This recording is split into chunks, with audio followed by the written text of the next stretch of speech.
Hi guys, I wanted to make this video to share with the world specific things you can do to beat Lyme disease. There's a lot of misinformation when it comes to Lyme, and when I was first diagnosed, the first thing I did was pop on YouTube, and I was just amazed by the lack of quality resources. I mean, most of the videos I encountered were either people complaining or people being extremely vague in what helped them.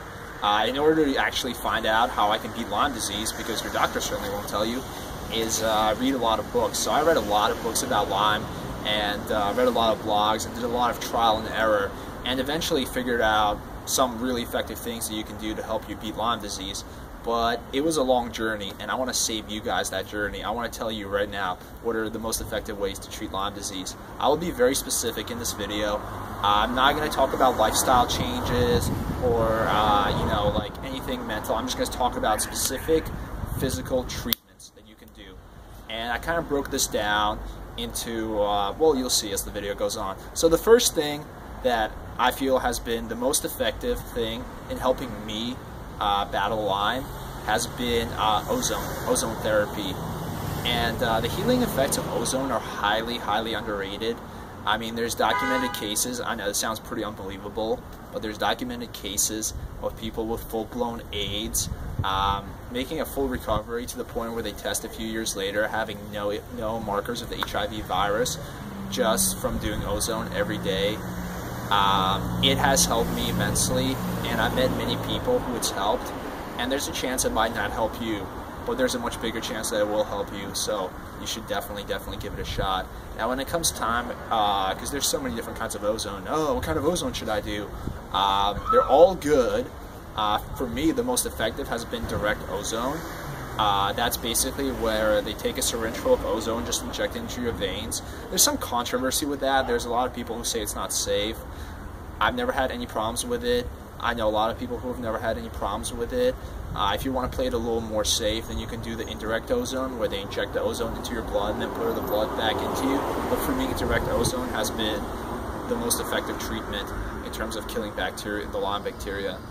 The second thing that has been really effective in helping me recover from Lyme has been the Cowden protocol, which essentially is a series of herbs that you take in a certain sequence developed by some dude named Cowden.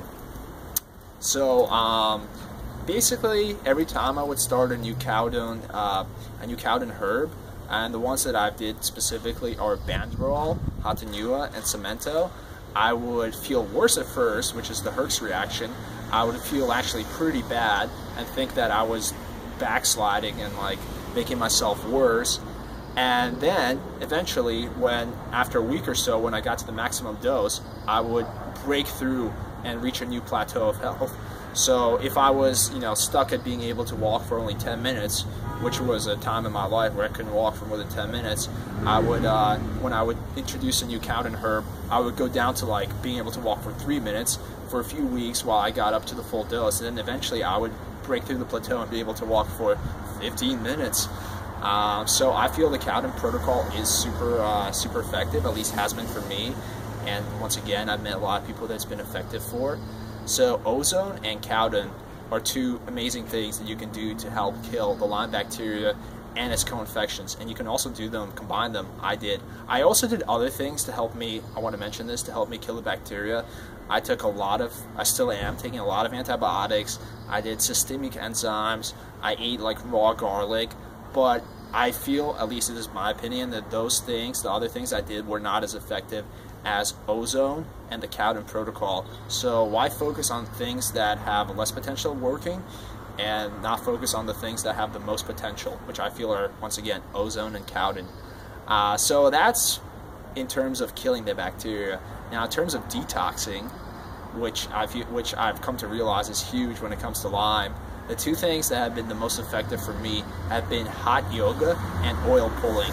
So to break it down, first of all, just a quick rundown, you need to detox. I used to have a weird, very retarded mindset where I would think like, detoxing, I don't need to do that. That's just for people who can't handle their shit. I don't care. I can tolerate any amount of pain. I don't need to detox. Wrong. Everyone needs to detox. When you're not detoxing, you're shooting yourself in the foot because you're killing all the bacteria and all the dead stuff is still being left in your body. So you're not, if all the dead stuff that is being killed as a result of the antibiotics, the codeine, the ozone is still floating around, you're not improving your health. You gotta get this, you not only have to kill it, that's the first part, you have to get it out of your body. And I tried pretty much every type of detox herb, and none of them work for me nearly as well as the two simple things, which is hot yoga, sweating for an hour and a half, and oil pulling. So especially with hot yoga, well, I started treatment for Lyme in December, and it wasn't until 2-3 months from then that I tried hot yoga for the first time. The reason I avoided hot yoga is actually because I had also had a very ineffective paradigm, let's just put it that way. I thought that, well, what's the point of me doing yoga if I'm not going to be able to do every pose there? I mean, what's the point? And it comes from this idea that in order to get a benefit from something, you have to be able to do it perfectly, which is just clearly not the case. I mean, who says you have to meditate? Like, it's like saying that, well, if I can't dedicate 2 hours to reading every night, I shouldn't read at all. Wrong. It was once I got out of that mindset and started realizing that doing a little bit is better than doing nothing, I was able to, you know, let my ego down and actually started going to hot yoga. And the first time I went, I literally just sat in the room and meditated 95% of the time, and maybe did 1 or 2 of the poses. That was it. That was the first thing I did. But because I was detoxing so much stuff, I felt significantly better after I got out than I did coming in. I mean, the difference was just like night and day. I think I even texted all my friends and my parents that night saying like, yes, it's discovered the cure to Lyme. And what it was just the feeling of getting all the toxins that had been backed up for months of Lyme treatment, getting them out. And they do accumulate back, so it's like detoxing is an ongoing journey. So I now go to yoga 5 days a week. And also I've been able to kind of baby step my way into doing a lot more in yoga. I started, when I started I could only do 5% of the stuff in the beginner class because I had so much joint pain and so many joint problems. And now I can probably do 60 or 70% in the beginner class. I know, Yogi Master over here, but it is significant improvement in the span of months. And I just think if you adopt a baby stepping mentality, you will have a much better results. So that's hot yoga, which is something that I feel like everyone should try. And don't be intimidated by it. You can just go in there and stay, and if you feel bad, you can leave the room. Everyone's cool with it. No one gives a shit. Everyone's focused on themselves. Not going in there for 5 minutes is still better than not going in there at all. And then the next day you could do 10 minutes. So I'll leave that train of thought there. To move on to the fourth thing, which has been oil pulling. Hasn't been as effective for detoxing for me as hot yoga, but it's much easier to do because you just take some oil and floss around your mouth like, and then you're done. Super easy. I do it like while while I clean my kitchen. I will oil pull, whatever. It's super easy. And basically just how it works with me, when I wake up in the morning, my brain is pretty dead. It would, before I start oil pulling, it would take a few hours for my brain to turn on. I would have to pump my body full of like adrenaline, just like, you know, go out and like, just like be exposed to the world for a few hours before my brain would really start functioning, which is, I think, is common for Lymeys. But from oil pulling, I will just wake up in the morning and oil pull, and my brain will go from being here to being here. It's still not here. It's still not. It's its max potential. Not close. Well, my brain function will significantly improve, and it helps. It helps. It sounds ridiculous, but it works. It's worked for me. And what do you have to lose? Just buy a thing of oil. Coconut oil or avocado oil are the two things I use. Floss it around your mouth for 10-15 minutes, and most likely you'll feel better. So actually, the days that I feel really shitty, the days that I do my ozone treatments are usually the days I hurts really bad, because then I'll take antibiotics afterwards and do my full codeine protocol. So those days I will oil pull 3, 4, 5 times a day. And it helps me. It helps me get through the day. It helps me stay clear-headed. And ultimately, you need to stay clear-headed, because that's how you're going to make the right decisions. That's how you're going to make the decision to avoid the bad food that's going to set you back. I mean, that's a whole different train of thought. But yeah, detoxing and being clear-headed is super important. in helping you recover from Lyme. And the fifth thing that I want to talk about that's is not exactly related to either killing bacteria or detoxing, but nevertheless it is a very specific technique or treatment that I highly recommend, and that's called doing inner balance training from the Heart Rate Math Institute. So what that is, inner balance is essentially a sensor that you order from this website. It costs like $90. The website is heartmath.com or something like that.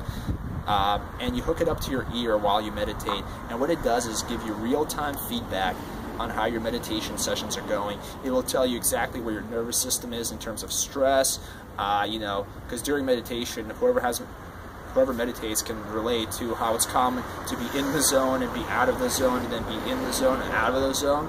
Well, this will tell you exactly when you're in the zone, how far in the zone you are, and when you're starting to fall out of the zone, so you can stop yourself before you fall out of the zone and stay in the zone. And I would compare it sort of to like going to the gym by yourself and just kind of trying things out. Eventually you'll get good if you don't get frustrated first, or having a personal trainer give you instant real-time feedback about everything that you're doing. I mean, it's just going to make your sessions, meditation sessions in this case, so much more effective. And basically the main goal of this sensor, I mean meditation in general, but how it's going to help you is that it's going to take your nervous system out of fight or flight, which it is in because you have Lyme disease. Because I think pretty much everyone who has Lyme disease, or at least chronic Lyme, their nervous system is mostly in fight or flight. And by being able to take your nervous system out of fight or flight, which is very doable with this, believe me, I was a person who had a really, really hard time sitting still for 10 minutes and being able to focus on something. But this thing has made it so much easier. I mean, it's like the cheat code to meditation. You can literally take your immune system constantly throughout the day from fight or flight into normal function. And by doing that, first of all, you'll feel better. You'll have less anxiety, less stress, less everything. Your body will hurt less because when you're in fight or flight, everything is more painful. And generally speaking, you'll just do better. It will be a carryover effect because you're more calm, because your immune system, your immune system will function better. Yeah, I mean, I can't speak enough about the benefits of this little device. To me, it's probably the best $90 I've ever spent. What has been on the sensor, so I highly, highly recommend you get it. So those are the 5 things that will help you guys, or are very, very likely to help you guys recover from Lyme.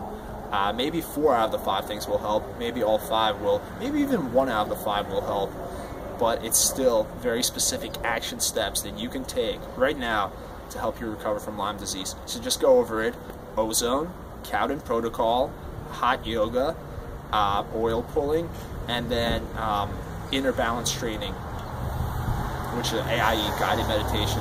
I wish you guys the best of luck, and watch out for part 2 of this video, where I'm going to talk about specific lifestyle changes, where I'm going to go from being very specific to being very general, that have also helped me recover from Lyme disease.